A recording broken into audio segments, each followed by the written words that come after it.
No weapons in sight. One reach for my zipper, other one she whispers into the mic. This our whip and our dick. This a carjack. You know what I'm wearing in honor of today? My carjacker's hat. I was gonna put some bling on, but I know bling's gonna make a lot of noise during this thing, so just a carjacker hat. Sorry, we both make a lot of noise. Mm-hmm. Especially fake bling. It's extra loud. So. So this is Leya Falcon again, part two, because she likes to take it in the second hole so much.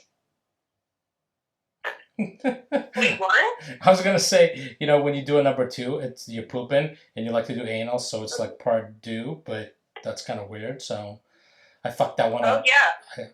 Why does it sound weird? I have a lot of fans that are into that. It's true, and I've actually seen you shit out a bunch of gummy worms out of your butt and eat them. Gummy worms, gummy bears. So on numerous occasions. And gummy bears and Twizzlers, I think. Yes, Twizzlers. Yes, we did a Twizzlers one. And if you want to see that stuff, that's on LeyaFalcon.com, by the way. If you want to watch Leya shoot out some candy out of her butt. And the funny thing is, when you put like different colored gummies inside you, you poop out rainbows. So it's literally like a unicorn. It's so pretty.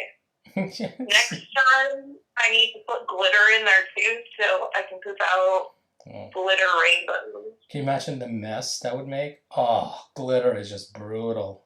Oy. Can't wait. Okay, Leya Falcon. Last time we did the thing, my stupid batteries died, so we didn't get into how you became Leya Falcon. So if you want to go into that story, I won't call Bill Margold old bitter bastard like I did last time, and I edited that part out. Okay, well, my name was derived from, so Bill Margold gave me my name, and I was in contact with him because the strip club that I used to work at when I was younger, called Top of the Town out here in Vegas, real classy place. No, I had good memories there. But the owner put me in contact with Bill, and when I was trying to come up with my name to enter the industry, Bill was like, okay, well, I know you want to use Leya, and I always said I want to do Leia, but with a Y, like Princess Leia, but not, because I didn't want George Lucas to sue me. And then he saw a picture of me, and he was like, you look like you have falcon eyes, like you're going to attack someone. That's why Bill Margold the impression. And he's like, and it's also, it goes along with Leia because of the Millennium Falcon. And I was like, sold. Did he go like, you have eyes of a falcon, I would love to see your eyes staring into my eyes while your mouth is on my penis? Did that ever come up or no? No, he's never tried to fuck me. I think he knew what was up. He obviously knew what the fuck was up. But he did say one time, he was like, you know how I can cure your stretch marks if I just jerk off and come on them and they're going to disappear. And then he said something about, like, some mom bought his cum to rub on her kid's scar, and I was like, whoa, buddy. You see, he was creepy. He was just creepy in different ways. Because he was definitely creepy. He was always super nice to me. Like, he watched out for me. He looked out for me. He made good connections for me. I have nothing really bad to say about him except for he's a little creepy sometimes, though I've met much, much, much, much, much creepier people in this industry. Well, you know what it is also. He never crossed the line and tried to, like, actually do anything. See, and that's cool because, first of all, when you get older white men anyways, they're already creepy, sexist, some racist pigs because that's what they grew up as, right? So, but when you get people that of that age in the adult industry, they grew up literally they felt comfortable grabbing on girls, pulling their dicks out and stuff like that. So you get some creepy ass dudes in the industry who don't understand, having the space between two people. And yeah, I've never heard anything like that he's creepy like that. I just have one funny story to share, and then we'll go on with a lot of really cool stuff with you. So like you're talking about old creepy white men in the industry.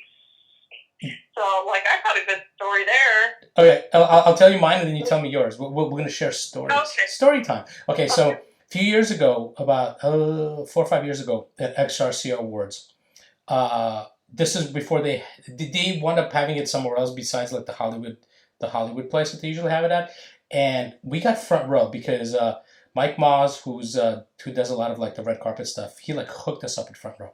So I'm sitting there with my date and a few other friends, and Bill Margold goes up there to announce the Hall of Famers for that year. But as you know, in XRCO Awards, they're always at a bar with an open bar, so everybody just drinks, nobody gives a fuck. They're just there to get free drinks, and nobody gives a fuck anyways in the industry about like the people that helped build the industry, because they just don't give a shit, because that's the kind of people they are. So, pretty much. So especially like when it comes up to XRCO Hall of Fame, which I think is really prestigious because it's not like bot awards. You can't fuck anybody for that award. It's like literally reviewers, X-rated reviewers from the whole industry. So as he's announcing these people, nobody's paying attention. People are talking, laughing, doing whatever they're doing, and he fucking lays into people. You ungrateful motherfuckers, you need to listen to this shit. These are legends. He just goes, and I'm recording the whole thing with my cell phone. It's like, I never used it because I'm just like, I don't want to like put this dude on blast because it's kind of funny what he did.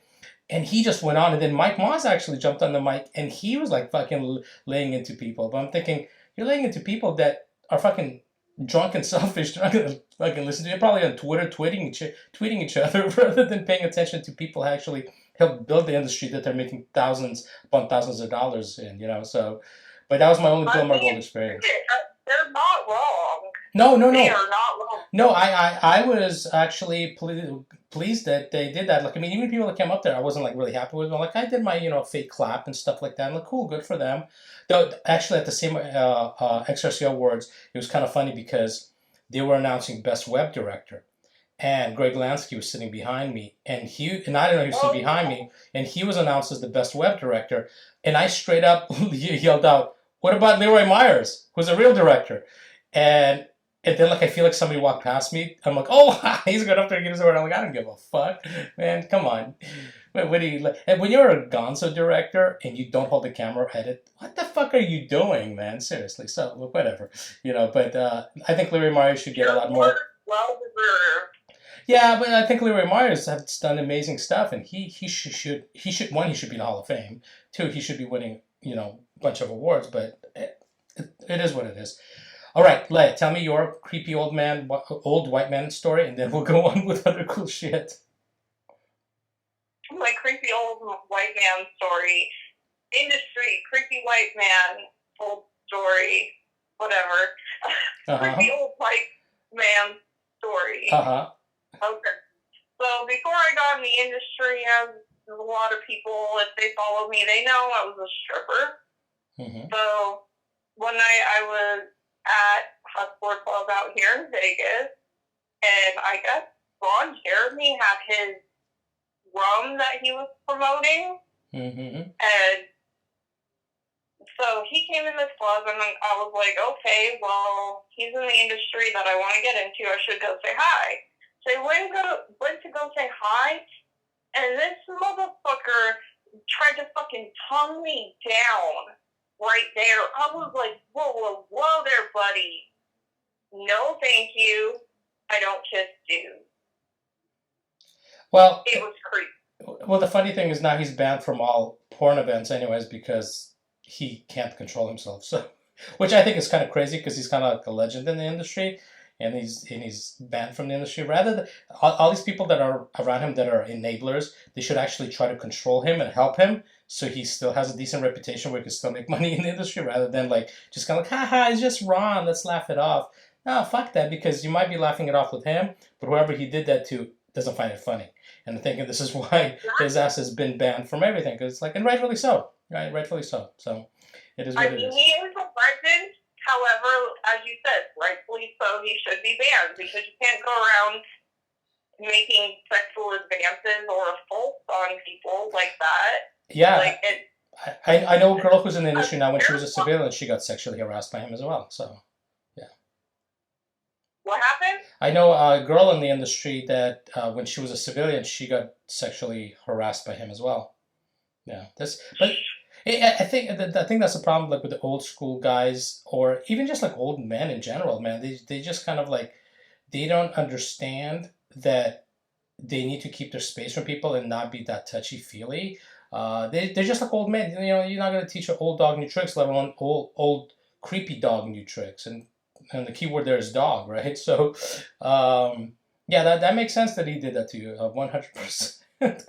That's, I mean, you know, like a lot of my civilian friends always ask me, like, hey, have you ever met Ron Jeremy? Are you friends with Ron Jeremy? I'm like, no and no. Like, I was in a booth with him once and at one of the Exoticas, and he was trying to show me a picture of him and some rock band in the magazine, but it wasn't even a picture. He had a Xerox copy, a black and white Xerox copy of this picture, and he was trying to show off. I'm like, dude, you're just so old and just so clueless. Like, you almost feel bad. You're like, dude, come on.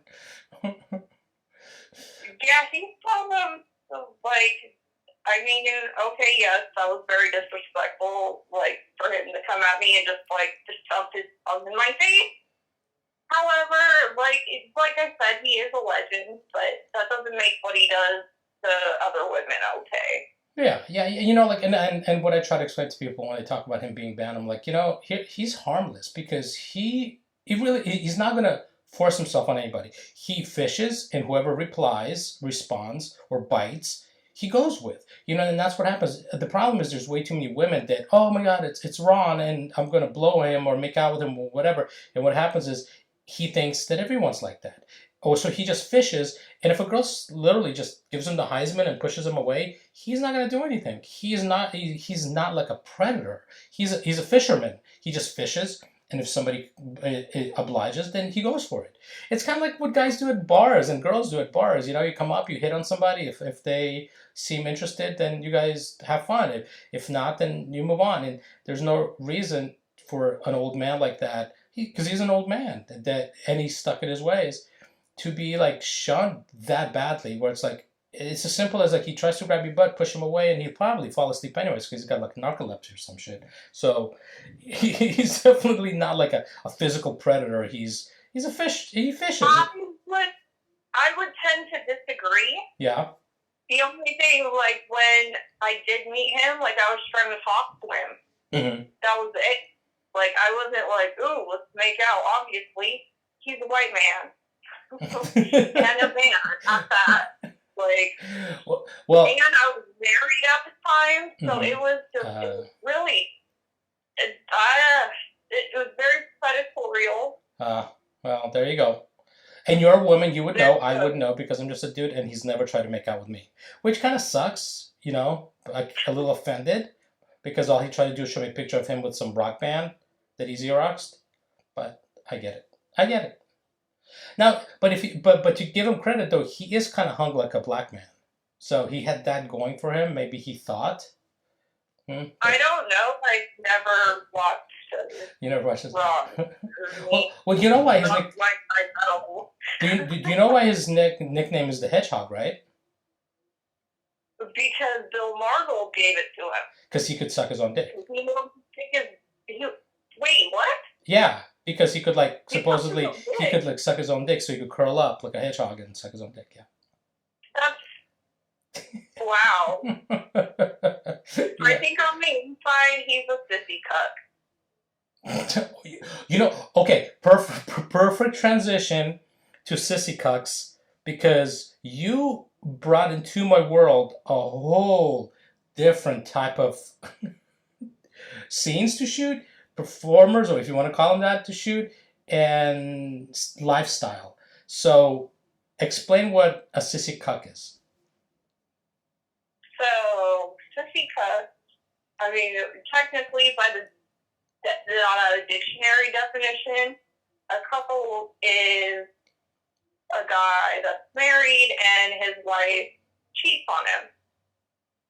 And he encourages it, but like in the porno world, or at least in my little porno world, where I'm the princess and I make the rules, all the sissy cucks are white or other races than black. They are guys that I would never date or fuck or marry. I'll let them take me out shopping. I'll let them worship my feet. I will, sometimes I will put on a strap on and fuck them in the ass. However, like nothing like a marriage or anything, like the traditional definition. So basically, my sissy cucks are basically a bunch of white boys and other races of men that aren't black that are like, oh, black men are superior, and we see that you love black men, so we want to serve you as the BBC princess. So that's basically what it is. They realized that they could never even come close to pleasing me or even dating me. So they respect that. And so I've had many over the years, as you know, pay for a lot of shit for me, for whoever I was dating at the time. Like, because they genuinely worship black dicks like I do. I have to share this story because this is the first time I wound up shooting something like this with you, and you were just like, "Hey," and it was your ex was going to be the male talent, and you were like, "Hey, this was it Cuckold Bob, right? Was that the guy's name that was coming into town from LA?" Oh my God.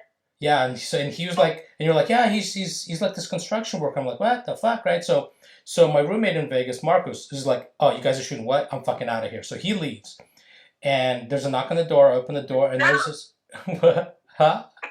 Yeah. So there's like, there's this guy. He looks like a construction worker. He's got his jeans on, his boots. He's got his backpack. He's got his big jacket. Hi, coming in. My name is Bob. Blah blah blah. Whatever. He goes in the bathroom to change, and you're preparing, this dude walks out of the bathroom, and he's in high heels, stockings, mini skirt, and he's got a purse around over his shoulder. I'm like, oh my goodness, what just happened? And the best part is, because he's such a pro at this, he had his own mat that was rolled up like a yoga mat, and he puts it out in the other living room, not the main living room, the other living room. He rolls it out, and he's like ready to go. And I'm just like, oh my fucking God. What did I get myself into? What is this?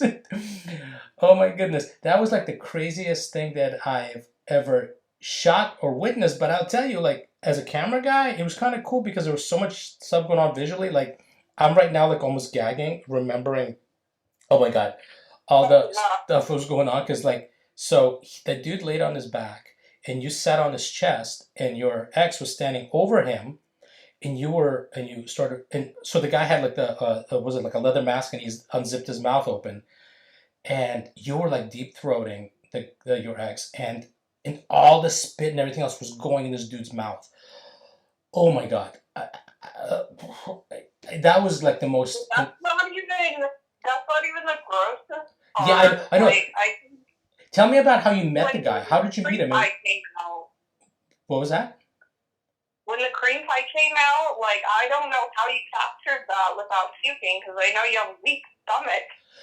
Yeah, it was for the finale, Leia got cream pie, and then she squatted over the guy, and it was actually visually so beautiful because she's squeezing the cum out, and it's like hanging.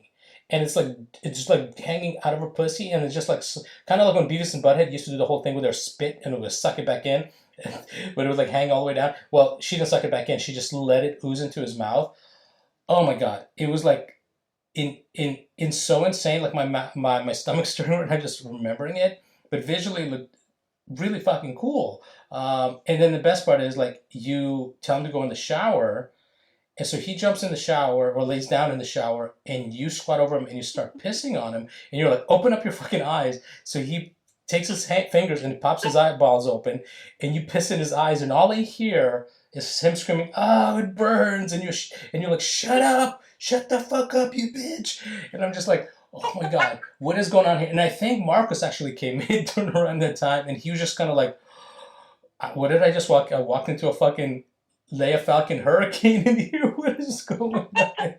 It was like it was so surreal because the way the guy was when he came in, and then when he came out of the bathroom, and then the whole process of what we shot. And the funny thing is, these guys are not gay, right? They're totally not gay. They just like to be demeaned. Cause right, cause you were like yelling at me. You're like, "You want to suck his black cock?" And he's like, "No, no, I don't want it. I don't." So it was interesting that he's completely not into dick. He was just likes to be demeaned. So him eating jizz is not necessarily like he loves jizz. He just likes the fact that he's just getting like tortured. Right? That's yeah. There's different kinds of cucks though. Some of them actually are like, "Oh, I want to suck the black man's dick," and I'm like, "Okay, first of all, no man I'm fucking with is gonna allow you to suck his fucking dick because he's a real man. He doesn't want a sissy on him." And they're like, "But he's the bull," and I'm like, "Fuck yeah, he's the bull. That's why you don't fucking touch him. Because if you're a dude and you let other dudes like touch you and you're supposed to be the bull, no, you're no longer a real man to me. You're not a bull." Like, no disrespect to the gay people. Like, that's an entirely different story. I'm talking about in the couples world. Yeah. Yeah. Like, legit. If you let another dude touch you in the couples world, you're fucking gay. Gotcha. But that's okay. Just don't pretend like you're straight. Right, guy. So, because I know nothing about that world, but I know there's like some guys in the industry, they wind up doing cuck scenes and letting the guy like suck them off, and I'm just like, wait, I'm confused. Is this like straight with like a weird cuck thing, or is it a gay scene now? Because in our industry, there are like boundaries. Like these are the gay scenes, these are the trans scenes, these are the straight scenes. So I always just assumed those guys, especially the ones eating the jizz, they were gay. And then when like you were like asking him like, does he want to suck the dick? And he's like, no, I don't want it. And I'm like, is that part of the storyline? And then like, nah, it really isn't. But the interesting thing with this guy, Cuckold Bob, is that he's obviously done this so many times before because he was actually dictating to us it's what the best positions are going to be and what he looked the best in, or like, because I remember at one point like he was going to do something where his ass was going to be shown, and he's like, no, he goes, I don't mind my ass shown, but like the audience would not want to see that. And I'm like, this motherfucker, he's like in character. Holy shit, he's like a professional cuck guy. I guess that's why he's Cuckold Bob, right? That dude like, yeah, and it was pretty interesting. The funny thing was, like, Marcus was so kind of grossed out by the whole thing. That's why he left, and he came back. And then he drove Cuckold Bob to the to the bus station, which is the best fucking part. Marcus was like, I'll drive him there. I'm like, yeah, you guys want to share stories? War stories? Oh, my God. Oh, that was like insane. But then, like, it kind of progressed because you wound up getting a slave that so much stuff happened with. Like a serious one. Yeah, to talk about how, obviously, well, you call him Mitt, so it's not like you're going to say his name anyways, but how did it all come about that, and what, I mean, like, because at some point it got, like, pretty insane, like, with everything that he got and things like that. So, yeah, if you could just elaborate on how that came about, and maybe whoever's listening to be like, I want to be a slave for Leia, or even be a slave for Ivan Slava, or whatever his fucking name is, and he could piss on me for like $30. By the way, I would piss on a dude for $50 as long as he doesn't touch me. It's totally fine. I'd get some fucking sneakers with that money, man. You kidding me? Oh my God. Well, I don't know. The Cucks may not want you to piss on them because you're white. Oh, damn it. But I'm Jewish. So maybe there's some kind of a Jew cuck thing somewhere out there. I have no idea. I'm sure there is. There's a kink for everything. That's true. All right, let's talk about But, this is a great story. I've had, since I started into the couple thing, introduced by my lovely old creepy black man friend. Not white, but he's old and creepy. Shane Diesel. He's like, hey, like, you should really get into this because this is how you think. Like, it's not even an act. So I was like, all right, so I've gotten into cuckolding, and sure, I've had, like, the in-person slave here or there, getting a session or whatever. But one day I opened Instagram, and this person is like, oh my god, I work so much. How can I just serve you? I want to move to Vegas from Washington, D.C. I want to buy you a house. I want to pay for everything. And I was like, yeah, all right. I was like, well, I want a new car, so send me $5,000 for the down payment. Not even like, I was like, all right, whatever. It actually sent it. So I was like, okay, well, go buy me this, go buy me that, all this, like, he's sending me money. And it kept doing that until it actually, I found a house that I wanted, and it moved out here from Washington, D.C., sold its house out there, and came out here to be my live-in slave. And, like, I just, obviously, like, I don't have that slave anymore because it kept trying to marry me, and I was like, I'm not marrying you. That's besides the point. Like, I never did anything like that. But it just kept wanting to think that that would happen. And I was just like, no, enough's enough. But we did live in the same house. A 3-story house. It was on the top floor. The first 2 floors were all mine. Had a lock on its door. And, like, it's so crazy. like, when it actually bought it, I wasn't thinking, like, oh, what if it leaves? Or what if I want to leave? How am I going to keep this house? I was just thinking, well, what if something happens and I can't make the mortgage payment? So its name was actually on the house. So sadly, when I left, I also lost the house. But, I mean, it makes a good story. You know, I know for next time, my name's going on the paperwork. Their name is not going on anything. you know, my best stories with you are stories with it. Here's the funny thing. Okay, so he's like a regular dude. Well, you know, he's a regular dude in some ways. Like him and I, we got along, we talked. So I would show up at the house for a shoot or whatever, and him and I would just start talking about sports. So we're just having this nice conversation, like 2 older dudes talking about sports, and all of a sudden, Leia, you would walk up to him and you go, "What are you doing? Why aren't you worshiping my fucking feet?" And he would get on all fours while him and I are talking, and he would start like kissing and worshiping your feet, or just worshiping, or whatever the fuck he was doing. And I'm just like, I guess this conversation's over because I'm not gonna get on his level on the floor and talk to him. I'm gonna go over this. I'm moving on to go and setting up flights.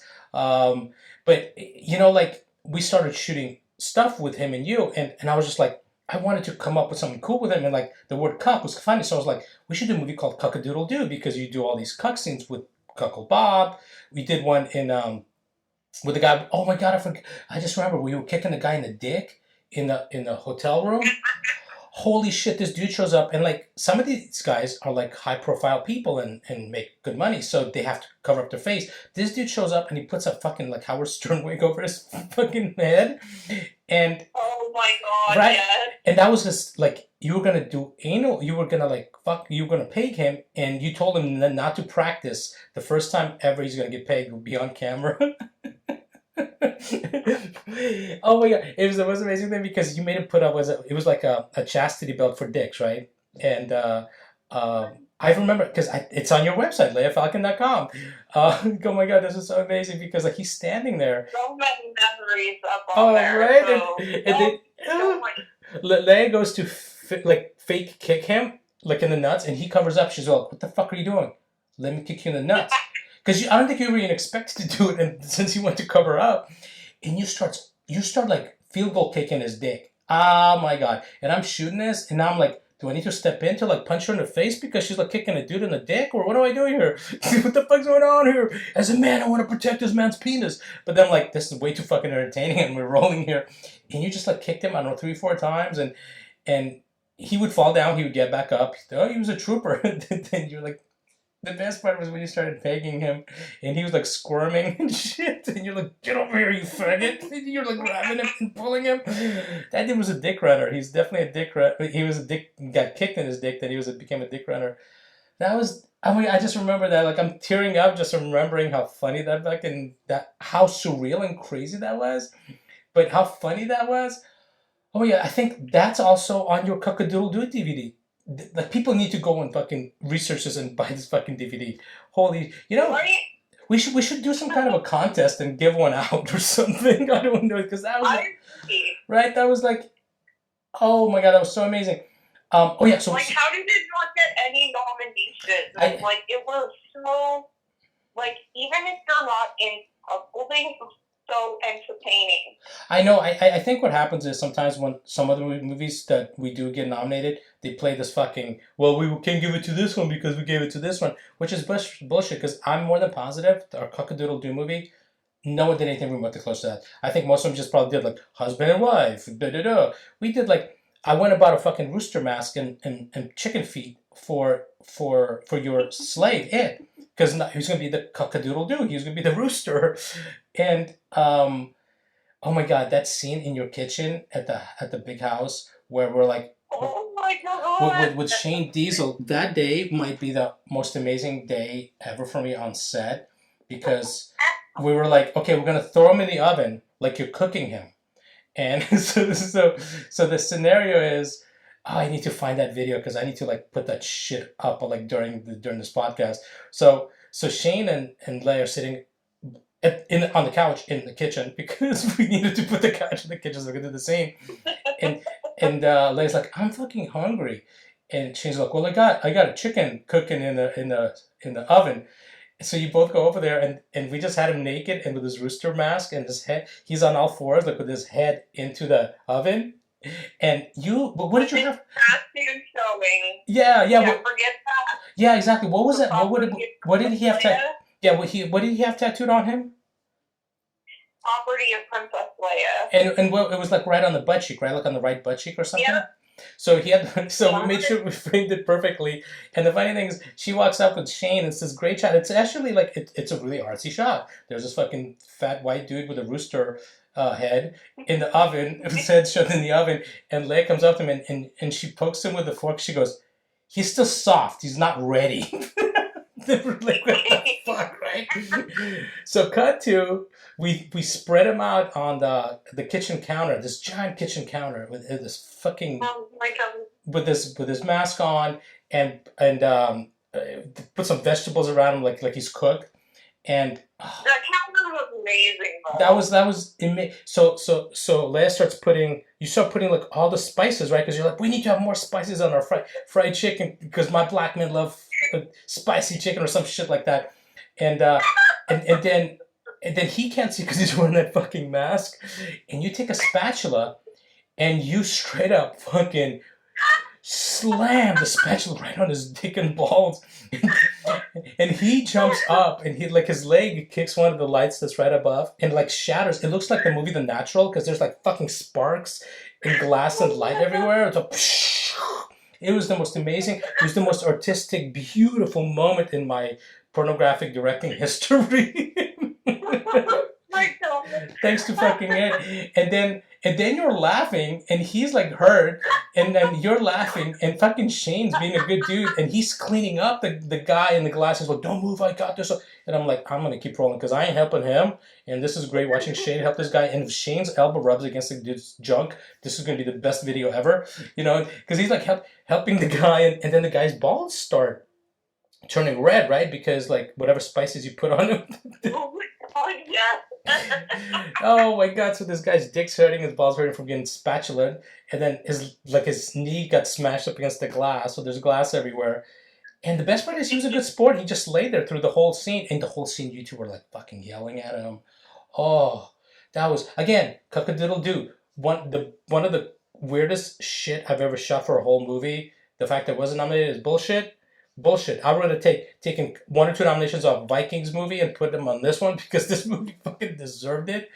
Yeah, and he lay there with his balls burning because he couldn't go to dinner with us afterwards because he had to go like wash his nuts because they were like bright red from the spices. I'm sure because he's probably sweating. I guess the spices got in its pee hole and it was hurting for a couple of days. Oh my god. Oh my god. Like you said, I was laughing because you know what? Like, a lot of people ask me, they're like, is this really how you are? Is this really your lifestyle? Or do you just do this for money?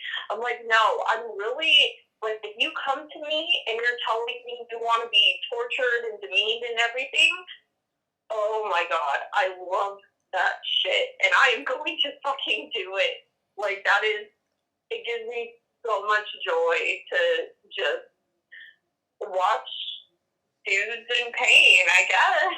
Like, it sounds so sadistic and evil, but they're coming to me for that. Right. I'm not seeking them out. They all my cucks, they always find me.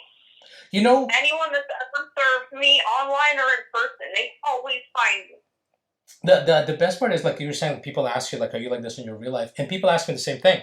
And the one story I tell them so they realize how serious you are about. This is one thing about you, Leia, for whatever people fucking, they love you, they hate you, they don't know you. You are as real as it comes. You're one of the nicest people I know, one of the most generous and responsible people I know. But you're also one of the weirdest people I know. So, but you can't judge a person on their weirdness or their fetishes or their what they fucking love to do to make themselves happy. Was it 2 or 3 years ago? You called me up and you're like, hey, I'm going to dinner for my birthday. Do you want to go with me? And I'm like, sure. And you're like, do you mind if I dress up? I'm like, no, I don't care. You're like, but I'm going to dress up as Harley Quinn. I'm like, okay. Oh my fucking God. You look like Harley Quinn. Leia dressed up. I have this video. I'm going to fucking post this fucking video. You were dressed up from head to toe like Harley Quinn. Like if somebody just like saw you walking the street, they'd be like, oh, they're shooting another Harley Quinn movie. Bat and everything into the fucking restaurant. And I was just like, it's real, like you said. Yeah, you know, but that's so endearing about you that everything that you say on camera and you do, you generally into it. You know, so many people fake. We work with so many fake ass fucking people, and hence why they wind up flaking or canceling or just just basically ghosting friends or whatever else. You're not that person, and that's refreshing because in our industry or in general these days, you're not going to get a lot of people that are genuine good friends, weird as hell. But weirdness does not make you good or bad. How you treat others does. That does. And yeah, like that right there, that dinner was perfect example of how you are. Another time when my friends own a Lucha Libre company clothing line, but they also do events once in a while, and they had one in San Diego at a fucking Indian reservation. So they asked me to bring some girls. So I invited Samantha Saint, and she went with her husband and a few of her friends. And Leia and I drove from Vegas. Now, this is so crazy because I had to go to the casino before you. So you stayed in a hotel because like the casino where the wrestling was like miles away from our hotel, which was like at a... Yeah, you have to get on a fucking bus. Yeah, you have to get on the bus, like a shuttle, because it was like at a golf resort, and then the casino was somewhere like a few miles away. So I had to go. So Leia was like by herself, and Leia's like, you were like texting me, I'm not going by myself because you got like social anxiety. I'm not going, and I'm like, I fucking can't leave. Like I'm like babysitting this one, I can't go. And then you wind up showing up, and you're calling me going, they won't let me in. They won't let me in the fucking casino. So I'm like, what the fuck are you talking about? So I go over there, and you're dressed as Harley Quinn with your bat, and they're like, ma'am, that bat is a weapon. You cannot bring it into the casino. You're like, it's not a weapon, it's a prop. And I'm like, yeah, that's a bat. It's a weapon. They don't know you. And so the best part was the security guard had to walk us to the wrestling venue holding the bat. And the whole time I'm recording him going, sir, do you know where the bat has been? Sir, do you know where the bat? Don't grab it by the handle. And you're laughing your ass off, and he's like annoyed because he doesn't know what we're talking about. Little do you know that bat was inside you probably a few days before that on the shoot. It was... That's what's taking my bat. Yeah, right. 100%. And then after the show, we all went to drink, and fucking you and Samantha Singh got me drunk. So, remember we were walking to the to the front of the casino to get your bat because they wound up confiscating it or some shit like that. So you had to go get it, and I'm out of it, and I'm singing Ebony and Ivory because, in my opinion, that's your theme song, and you're like laughing, and I'm just like Ebony and Ivory. It was amazing. Oh, that weekend was crazy and so much fun. But that's typical what it is with you. It's like you're like, this is me. Fucking love it or leave it, and go fuck yourself either way. Which is fantastic. But okay, let's go to talk about this fucking It guy because we wound up doing. It was the last time we shot with him. Oh, wait a minute. That kitchen scene. I tell people the story, and people wind up gagging when I tell them the story from the day we shot in the kitchen. You had this beautiful glass. What? Yeah, with it. The one that sits with the thing. Yeah, well, you had that big glass. What was it? Like a big glass vase, right? Yep. So what happens? Like you would make him drink your pee, or you would pee on him. What would be like? What's the story behind all that? How did that even come about? Well, basically, one of its kinks is, I like to drink pee. I like to be pissed on. So oftentimes, it actually bought that pitcher thing, that clear glass pitcher thing, for me to pee in and leave it out at night for it to grab and drink from. Oh my God. So, I mean, this was part of the, I guess, arrangement. I wouldn't call it a relationship because obviously, don't date cucks, don't date white guys, only date black guys with huge egos. So that was one of its kinks, and another one, it would lay in the bathtub, and I would stand above it in the pee. Oh my goodness. It loved that shit. Well, okay, now that I know that it loved it, that this story is even more interesting because before we shot the scene where he got his dick smashed with a spatula, he sits there because he covers up his face, so he's sitting there with a Batman mask, naked in a Batman mask, at the dining room table, and you're just throughout the day you're drinking and you're pissing into this pitcher. Beautiful pitcher, by the way. That was a really pretty pitcher, and you're filling that fucker up. Now, okay, so this is from my point of view. He's sitting to the left of me on the dining room table. You're to the right of me, squatting, pissing in this pitcher, and Shane is right across from me, between you two, sitting in this chair, and he's watching the whole fucking thing. And I'm recording, and you walk up to it, and you're like, drink it. And the slave takes the pitcher and starts drinking. And at first everything's fine, because if you literally just turn on whatever channel you're watching, and you saw this fat Batman drinking apple juice out of a fucking pitcher, right? But then he stops, and you're like, why did you stop? And he's like, I'm full. And you go, I don't give a fuck. You need to finish it. So he starts drinking again, and then he starts gagging. And I start gagging. I'm trying to hold in my gag because this fucking dude is drinking. And then all of a sudden, and I'm like, my shit's gonna come out. This is fucking. No, and I'm trying to hold it in. And fucking Shane, in the background, he is loving it, fucking smiling from ear to ear.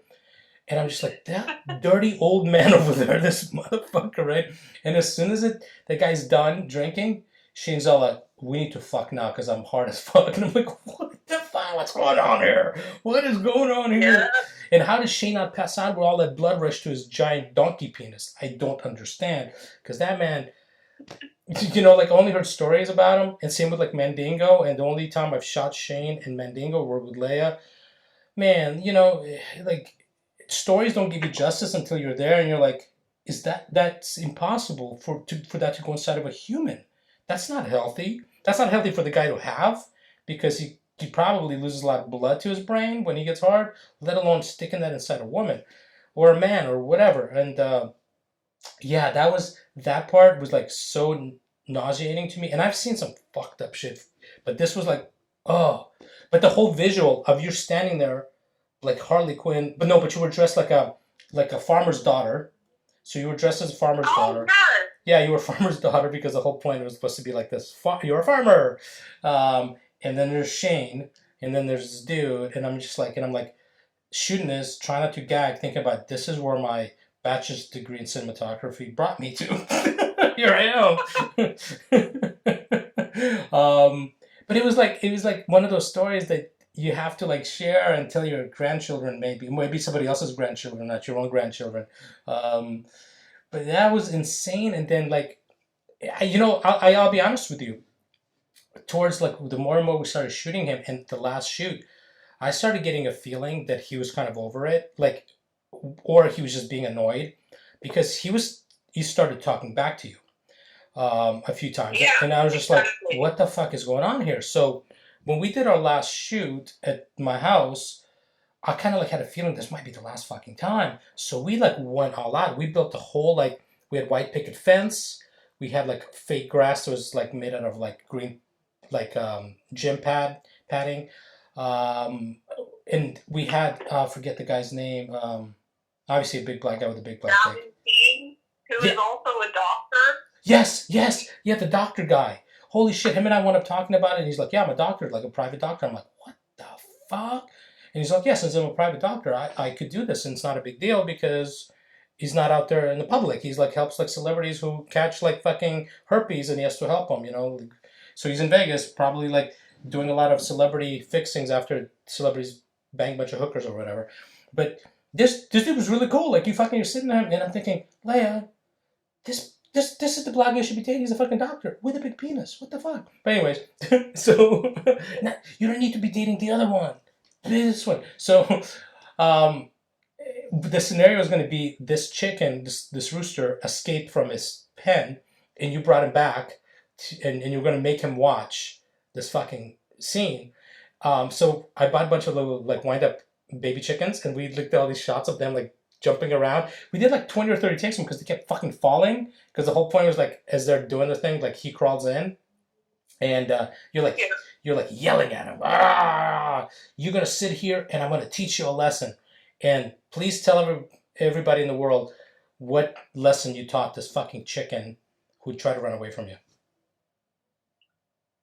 If I'm putting a fucking drumstick up my ass and giving it to you to eat, you better fucking eat that shit. Yes, we bought a bucket of fried chicken, and the whole point was... Don't be ungrateful. Like, there are so many other cucks out there that will pay mucho money. Yeah, you completely, that last scene that we did with him, you're like, okay, so this is what I'm going to do. I'm going to take these drumsticks from this bucket of chicken, because you were eating fried chicken during the scene. And then when the guy came in your ass, you took the drumstick and shoved it up your ass to get all the jizz out on it. And I remember him specifically saying, don't put that in my mouth, I'm going to fucking gag. Like, he said that before the scene, and I'm thinking, you're not going to listen to him, fuck you, right? So you go and, like, you marinate the drumstick in the jizz in your bud, which becomes, like, ranch. I guess it was probably, like, just, you know, fried chicken with ranch on it. And you walk up to him and you shove it in his mouth. And I remember shooting going, oh my God, is she really going to put it in his fucking mouth? And you like pulled up his mask enough to see his mouth and you shoved it right in there. Oh, man. that dude, like that was the second time I've seen him gag. That was that was so intense. A weird situation because it started out wonderfully where it was understanding of what it was, and it was like,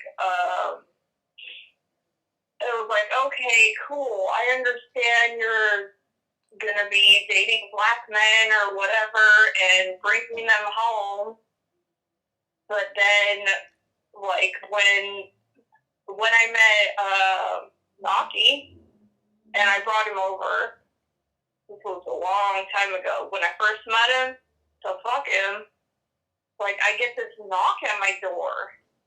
I'm like, why is this slave knocking on my door in the middle of the fucking night? And I open it, and it's just like, could you keep it down, please? So, like, I'm trying to sleep, and I was like, wait, this has never happened before with the people that I've brought over. Like, when I shot scenes and all that shit. Right. Never happened. And then, after that, I shot, with a photographer friend of mine, I shot another Eazy-E tribute, Harley Quinn mashup shoot, because I wanted to get, like, the picture of the 187 Kill 'Em album.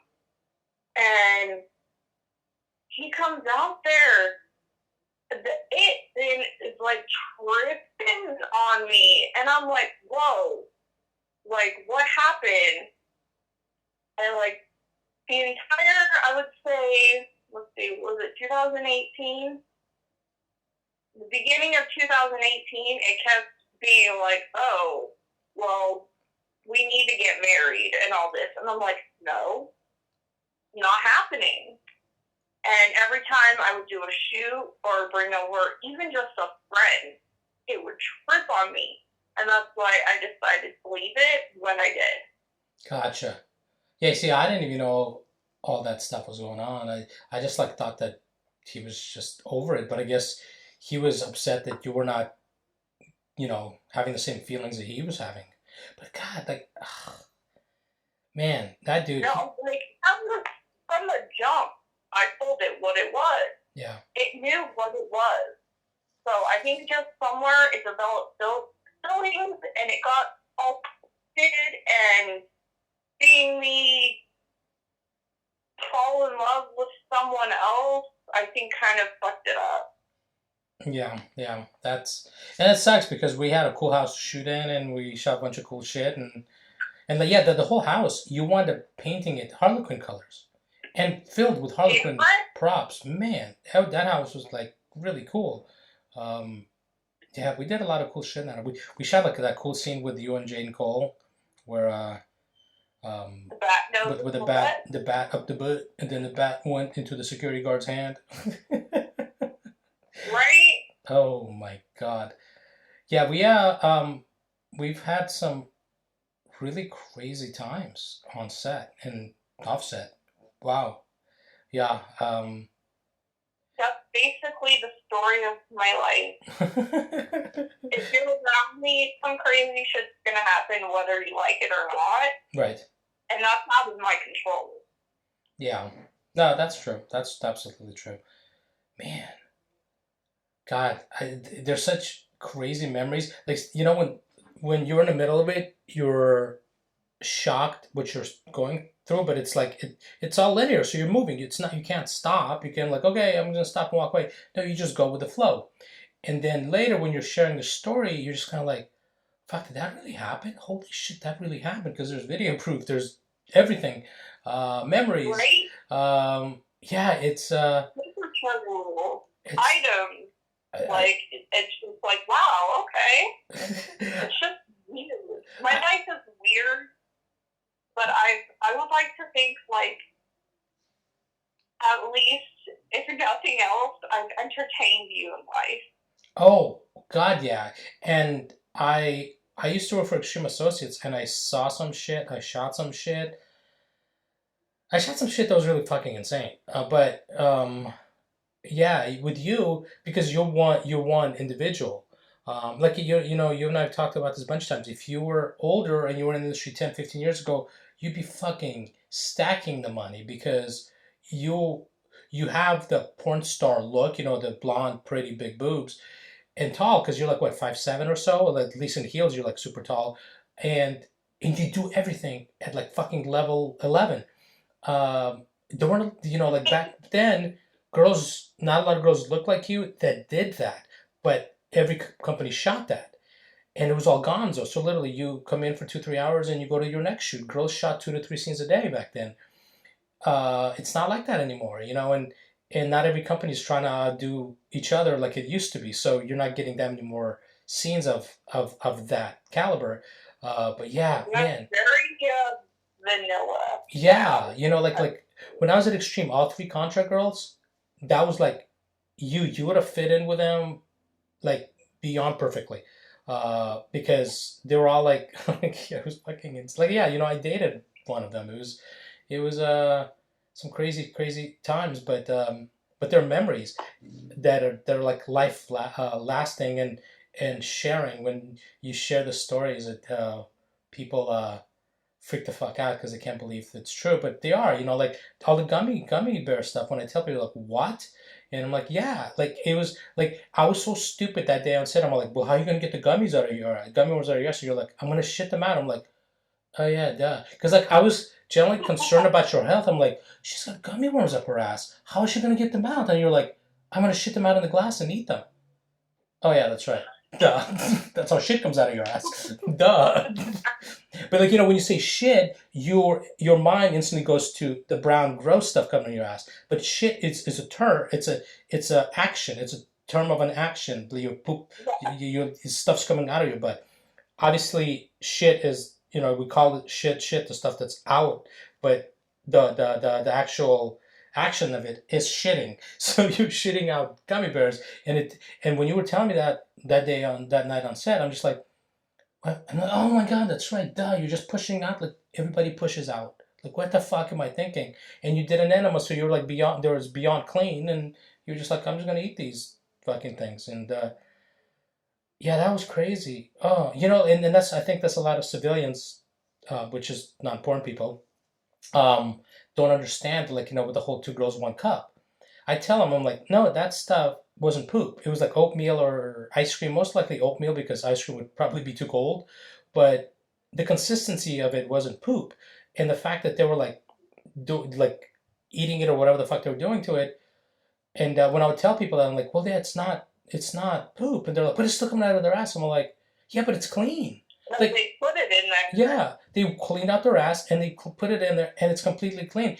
Yes, there are anal scenes where it's completely gross and dirty and it happens. But these girls probably knew what they were going to be doing. They cleaned. They probably didn't eat for a day. They were as clean as your paper plate on your fucking picnic table. You know, I mean, really, that's what it comes down to. It's just the fact that it's coming out of that hole is what freaks people out.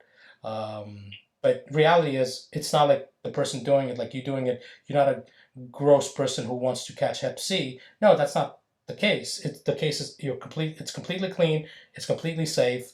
It's probably cleaner and safer than making out with a stranger because you don't know fucking. It is. You know, human mouths are gross and dirty. So, yeah, it. I mean, that person doesn't test. Yeah, that's exactly it.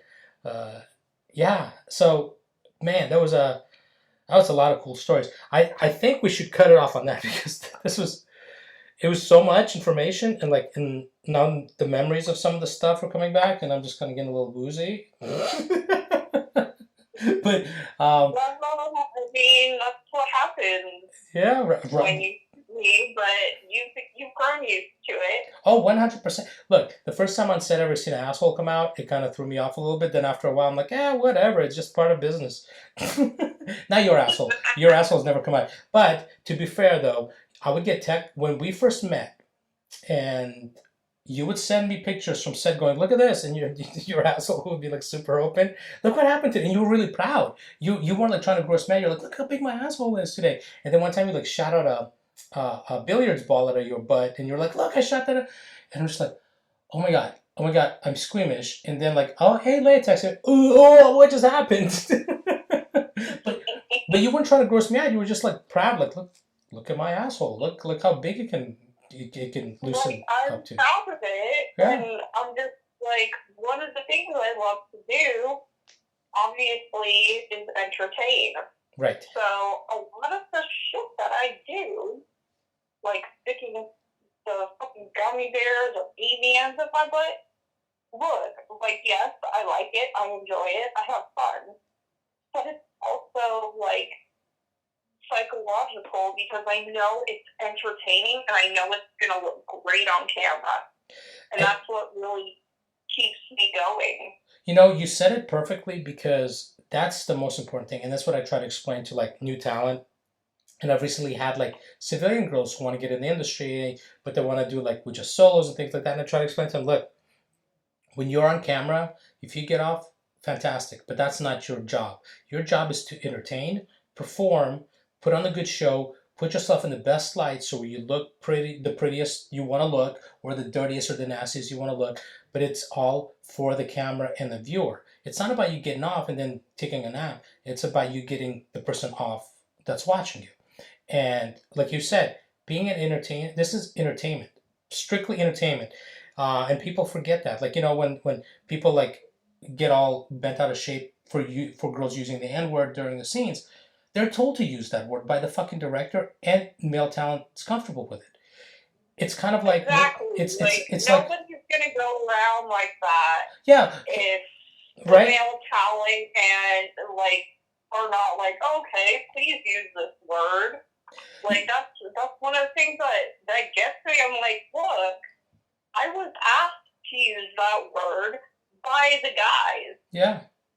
Yeah, you know, it's like when what's his name in Django, Leonardo DiCaprio threw around the N-word like no one business because he's in character, he's acting. It's part of the storyline. It's part of this entertainment, this movie. If you don't like that word, don't watch Django. If you don't like scenes where that word's thrown around between a white girl and a black performer, don't watch those scenes. It's all acting. It's director or producer or the male talent's asking for it. Yeah, some girls aren't comfortable saying it. I completely understand. Girls are comfortable saying it. They understand it's a performance and it's entertaining. It's entertainment. And people can't step back to realize that porn is that. It's entertainment. It's not people's lifestyle. It's not a person's choice of who they're banging off camera in their life or married to or dating. They are there to perform. They get paid to do a certain act. If they're comfortable doing it, they do it. If they're not comfortable with it, they just don't do that scene. And people tend to forget that. The first time I heard it on set was you were shooting with Wesley Pipes. And he was like, please say it, please yeah. say it, please say it. And that dude has... Yeah, oh my God. He kept me that New Amsterdam vodka. I was like, are you sure? Are you sure? Are you sure? Yeah, he was like, and Wesley Pipes, man, he's a scary looking black dude. He's like super ghetto, got gold teeth, tattoos everywhere. And he like tells you to say it. And I'm shooting, I'm like, oh my God, my heart was beating. I'm like, oh my God. And you start saying it and he starts getting harder and rougher and starts like really like drilling you. And I'm just like, this motherfucker's really into this stuff, right? So we finish the scene. Then I go next door to Ben, my business partner. I go, hey man, I think we might get killed today. He's like, why? I go and told him what happened. He's like, what? Oh, I'm like, yeah, he asked for it, and like it was crazy, but he loved it. And, you know, like he didn't get offended. It was his idea. The best one was was when we were shooting in Vegas. It was that 2-story place where above was like a studio area and below was the living room. Oh my God, with Shane right? and Yeah, I was dressed like Harley. Yeah, it was you and Shane, and we did a bunch of pictures of you dressed as Kawhi Leonard, and we had London Keys and Mia Leilani upstairs who didn't know that you shot scenes like that with Shane.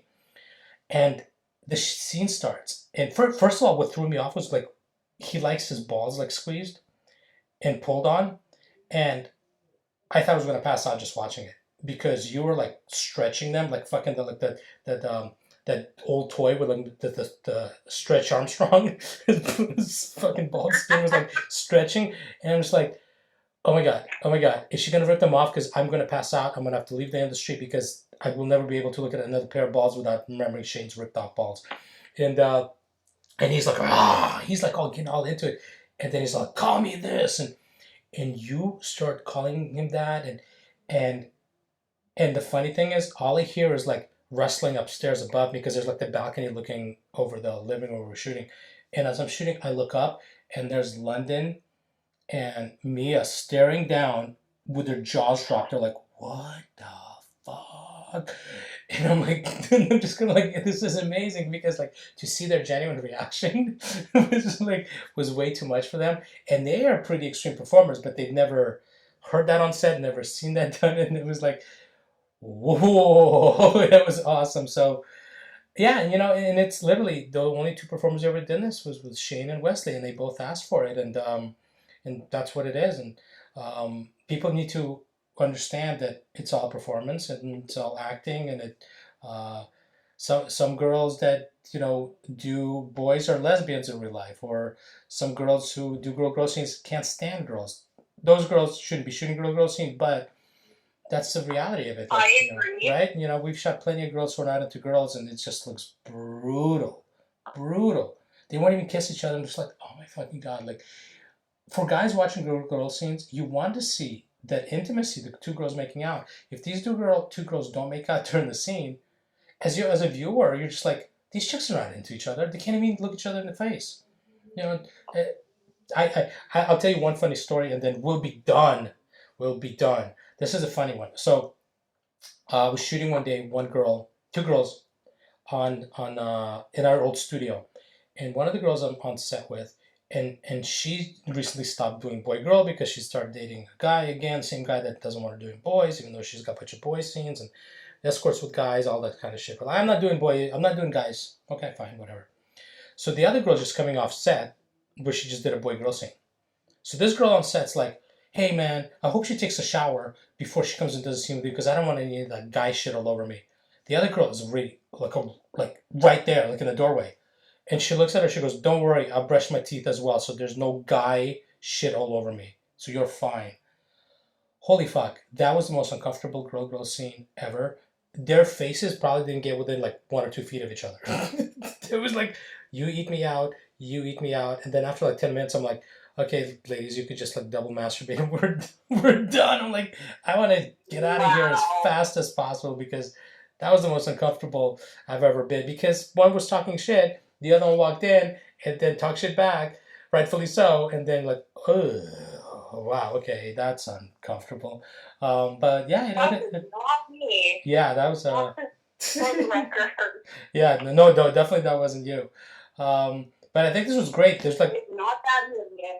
These stories, I think, are gonna blow people's minds because so many people don't understand what goes on sets, on Leia Falcon sets, I should say, or Leia Falcon's world. But they're all wonderful stories. Like you were saying, like about entertainment, like yes, there is entertainment, but the whole like cuckolding thing, the whole like I love black men thing, that's real. Yeah. People ask me all the time, oh, are you just pretending? No, that shit is real as fuck.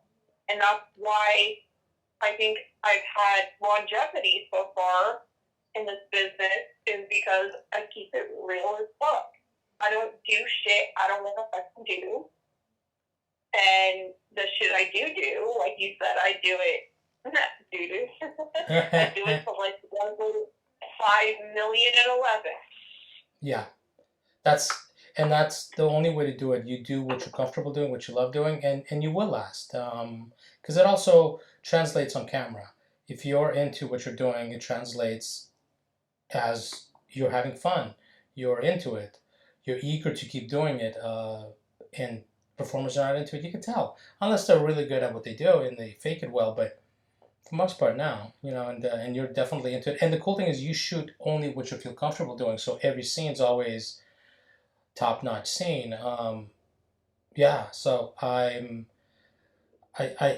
glad that you came on board to Puba, because nobody in our roster of people that we do websites for remotely come close to that, and everybody that works with you loves you.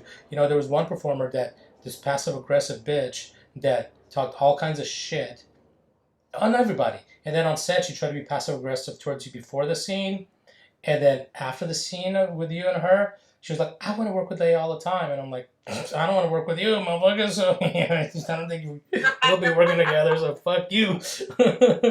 Yeah, I think when people meet you or work with you, they're like, "Holy shit, this is fantastic!" And yeah, and then people that don't want to work with you because they think that you're weird or whatever, it's their loss because they're gonna lose out on doing some really cool shit. So fuck them. Yeah, I mean, I am weird. Yeah, but I'm a little crazy, but I'm nice. I'm not trying to fuck anyone over or anything like that.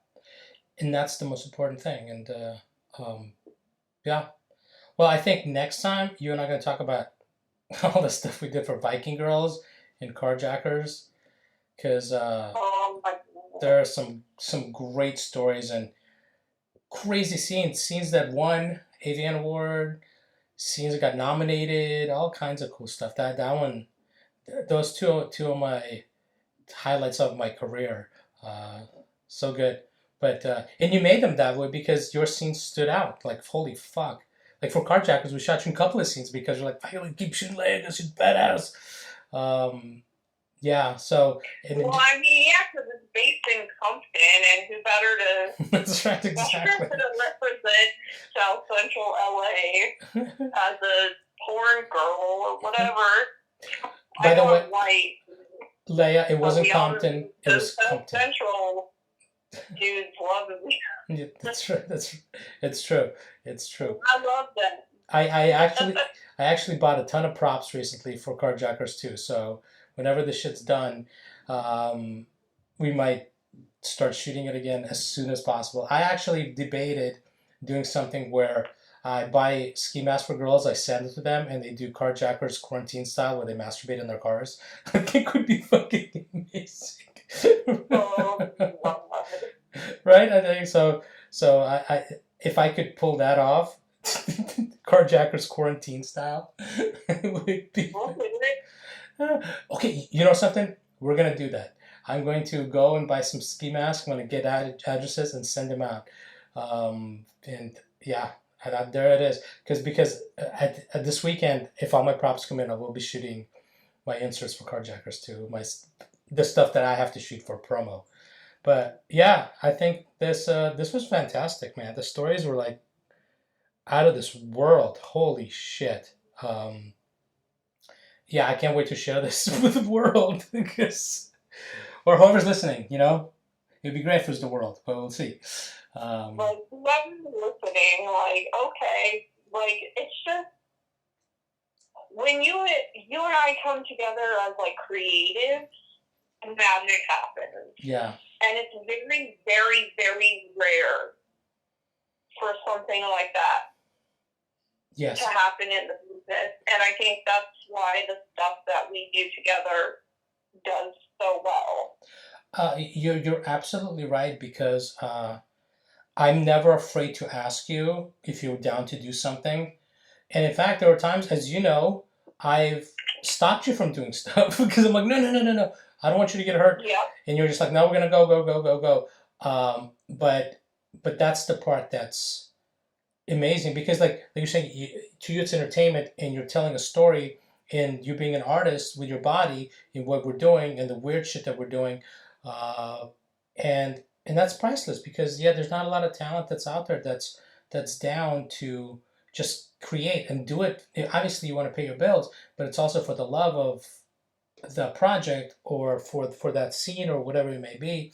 So that's what to me I'm like, man, the more stuff I do, the more I want to get you involved, and then we got this. I don't want to give it away because until jinx it, but I'm going to shoot you for Hole Hunters and a whole bunch of other stuff. So I'm looking forward to this quarantine being over so we could just start fucking creating and doing shooting all that stuff that's in our heads because I know you have a whole Harlequin movie you want to do and you have Carjackers and shooting finish the Vikings part 2, Viking Girls Gone Horny part 2 in the snow that we started a year and a half ago. Oh my god! Yeah. That was like 2 years ago, I think. No, a year and a half ago. All right, you're right. Yeah, was it? Wait, was it? No, it was last year in March, I think. So maybe a year ago. I'm I thinking. think it was in February, and Oh, okay. like it was snowing and shit. 4 feet of snow. Oh my God, we shot all this cool stuff in snow. Bigfoot riding the unicorn, blowed up unicorn down the mountain. A lot of really, really cool shit. But, we'll talk about it in the next podcast. We'll talk about Carjackers, Vikings 2. We could talk about your idea for your Harlequin movie that you're working on. And, I think the next one's going to be really fun because these movies are already done, so we could like share videos with the story. So this is really cool. Fuck, so many memories. All on video. All on video. Every single story we talked about is on video.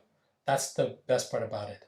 Oh my God. Like we can go on for fucking years with the stories. Like yeah. It's they're very good memories. I cannot wait to be done with my bachelor's degree and start writing my book. Yes. That's going to be super fun. Yes. And of course, you're going to be in a big chunk of it. Well, I appreciate it. Holy shit. Like, the things that we've shot, like... Yeah. And you want to know something funny? When, like, I first met you, and then you were like, okay, come to the Cuba office, and we'll discuss, like, getting you a contract or whatever. I was so scared at that point. I was like, well, when he sees my stretch marks, he's probably going to be like, no.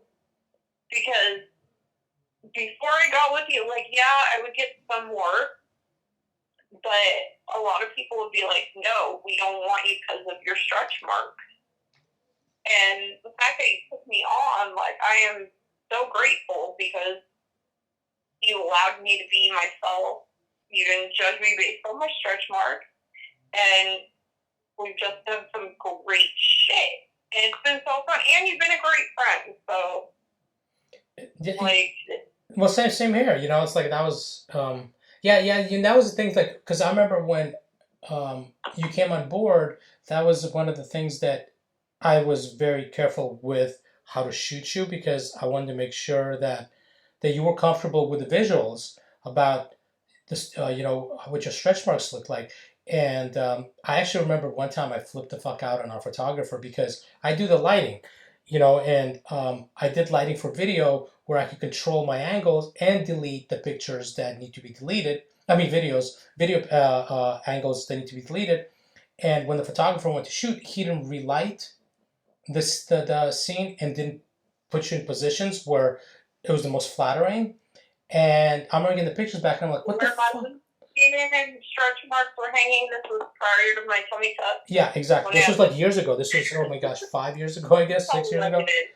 And it was just one of those things. I'm like, dude, like, your job as a fucking photographer is to make someone look beautiful or hide the imperfections. And if the lighting's not working or the angle's not working, fucking change it. Because the last thing you want is when the model gets the footage back or the photos back to be insecure, and insecure in herself next time she's on camera, and definitely insecure with that photographer or camera person. And that's always been my goal, is like, I'm not putting anything out there where someone's going to not look good. Even people I'm not friends with, or people I don't like or don't even respect, I'm not going to fuck with their visuals and their brand and and their look just because we're not homies. That's not what you do, because at the end of the day, you might make someone look terrible or not their best, but that reflects on you as an artist behind the camera, not the person in front of the camera. Even though the person in front of the camera might feel really bad about themselves, what they look like, but that ultimately goes back on the person behind the camera who made that visual happen. And that's always been my biggest thing, is like, man, just fucking take your time and find the girl's best angles. And I mean, I've deleted full sex scene angles of girls because they look bad. One of the girls I can't fucking stand anymore. And I was already iffy about her when we shot her. But I was like, I'm not going to make her look bad because she's going to be upset with it. And then ultimately, as a director, camera person, it's going to look bad on me. So it happens, you know, and you just, as a camera person, you got to be aware of these things, especially with men and women that show everything. And their whole job is to be naked and in front of camera. And the last thing you want to do is put them in a position where they're self-conscious because that's not our job. Plus, you know, absolutely. I mean, it's a tough industry to not be self-conscious in, but shit, like, the older I get, like, yes, I had my tummy tuck, I had my chin lipoed just, like, a couple weeks ago. Like, it's hard to not succumb to the pressure to look perfect, but the older that I get, the more I'm just like, I look back on old stuff when it comes up in my Twitter timeline, and I'm like, oh, okay, well, that just was me at that point in my life, and it's just a normal human body. As a woman, women have children. Women are not going to look like they did when they were 16 after they have children. Right. And I just hope that every woman out there that body has changed due to having a child just feels better about themselves, because, I mean, shit, even when I got my tummy tuck, that shit almost killed me. So, I mean, it kind of wasn't worth it. I mean, I'm alive now, so it's worth it, but what if I wouldn't have made it? Right. No, that's true. So, I don't like it when people are so critical of women's bodies when they're doing everything that they can. Something like stretch marks is unavoidable. Right. Especially if they're a mother. You know, this is a funny story. I remembered it because you were talking about, like, you know, doing some body modification. The day I was shooting inserts with you on green screen for Carjackers, you showed up a day after getting your lips done. And one of your lips was swollen more than the other. And you're like, oh my God, look at me. And I'm like, no, that's fucking perfect. You're a fucking carjacker. You're perfect. It's like, you look at you look even more ghetto now because you had your hair was like in cornrows, right? Is that cornrows or cornrows? Rows, right? Cornrows. Yeah, okay, so you had the hair in cornrows, and I had like a the Adidas jumpsuit for you, and you had the big loop earrings. You're like, no, this is even better. Now you look super ratchet. Not, you know what I mean? You know, like for this character, this is like perfect because your lips all fucked up and all that stuff. It was yeah. That was so good. That was interesting. I mean, when you have a slave paying for everything, you're kind of like, all right. Right. Like, well, I'm not trying to get lip injections, but I definitely went overboard at that point in my life, but I'm glad it played out because the little skit was hilarious. Yes, yeah. So the whole, because like we went into the whole detail, because like the whole point of Carjackers was the girls are doing interviews about how they really are in real life, not like how the persona is. So your interview is all about how you like tiny little penises because they're like little pacifiers. It's fucking brilliant. It's like, you know, like big giant dicks. Oh, that's gross. You're like little tiny white peepees. They're like pacifiers. They will never hurt. They won't hurt your jaw when you suck on it. Oh my goodness, brilliant. So, because you wrote a lot of that stuff. I'm like, here are the basics of what I need, and you're like, okay, I'm gonna run with it. And you fucking run that, and I remember sending me on the camera going, this motherfucker, are you kidding me? That is like the funniest shit, because whenever you're saying things like that, when you give me like these great sound bites, all I think about is like for the trailer or for this, because sound bites are so important. And yeah, that was one of the best fucking lines. They're little white peckers, just like a pacifier. It won't hurt your jaw when you're sucking on it. I'm like, oh God, that's brilliant.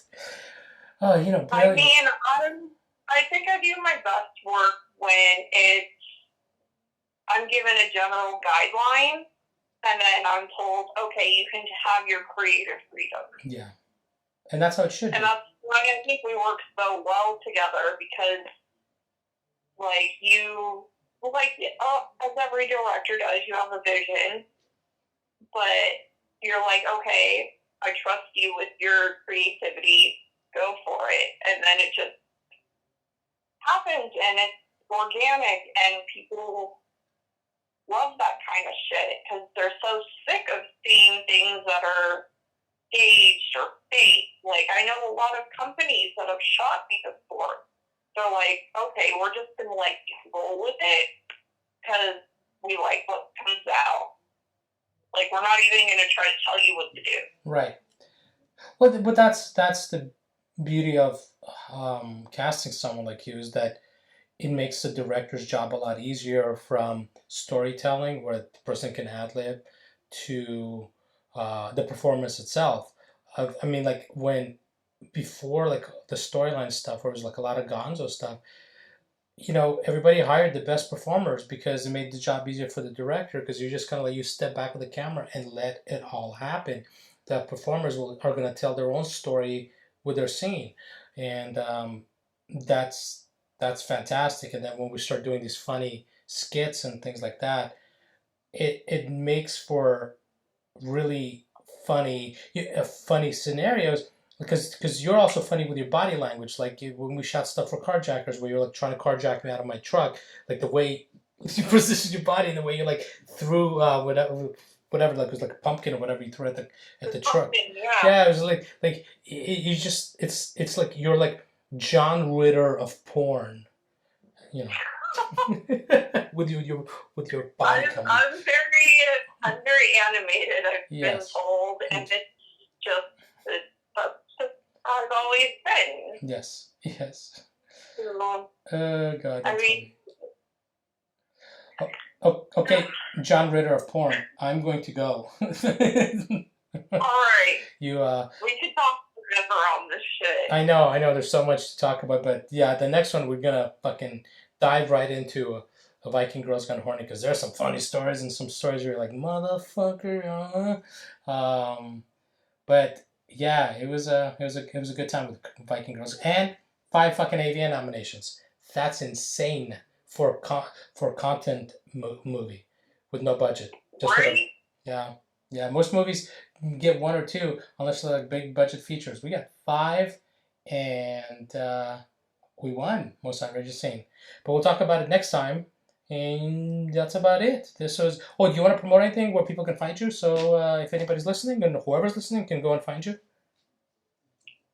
You can find me on LeyaFalcon.com. You can find me on Twitter, @LeyaFalcon. I recently opened a TikTok because, like, I guess I'm trying to be a cool kid. Let's see, where else am I? Instagram, OnlyFans. Shit, I'm everywhere. Just Google LeyaFalcon.com. Just Google Leya Falcon, and all that stuff will show up, and then go sign up to whatever you want to sign up and send some money. Or sign up for every single one of them. Yeah. Especially if you're a cuck. Yeah, I was about to say that. Maybe it's listening to it and Cuckold Bop's listening to it, so we'll give him a shout out. What's up, fellas? I'll pee on you for $50. Don't forget it. Like,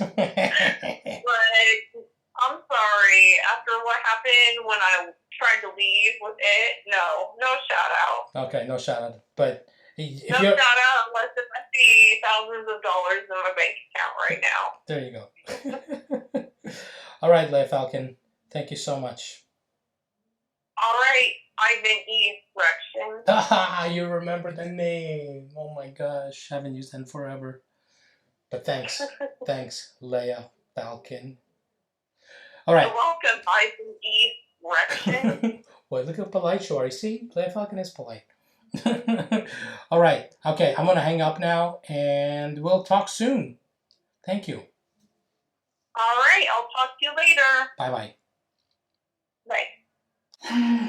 Thank you for inviting me to your house. Yeah, welcome. You're invited anytime. You're always welcome. You know that. But you know, I'm kind of hungry. Hungry? I'm hungry. Fuck, you're always hungry. That's what that noise is? Your stomach's growling? Mm-hmm. Oh, fuck. I'm hungry. Girl. I thought you were hungry for my dick. That too, but do you have something for me to eat before? Yeah, well, I was cooking chicken for you. Yeah. You like chicken? I love chicken so much. Oh, it's in the oven. You want to check it out? Oh, it's not fried? No. Oh my God, you're such a fucking ghetto whore. What kind of chicken is it? It's a cup chicken. Cup chicken? Yeah. Oh! What a lovely surprise! I know. Did you give you a stamp of approval? Look at that. Ew! Oh, easy. I don't like white meat. Why is it only half baked? I just put them in the oven. Give it a minute. It looks like it doesn't have any flavoring. You know, I did forget to put some seasoning on it. You know, I know how you girls are about too much salt.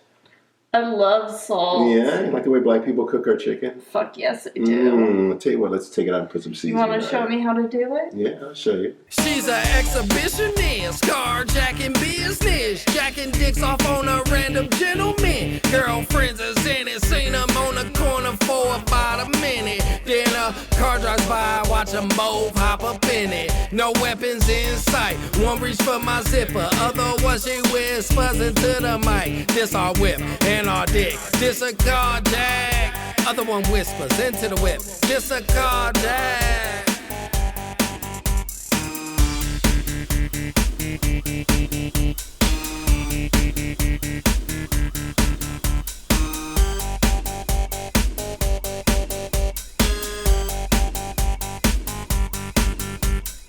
Light, camera, action. What's next? She wanna keep my semen. I'm just hoping it's not death.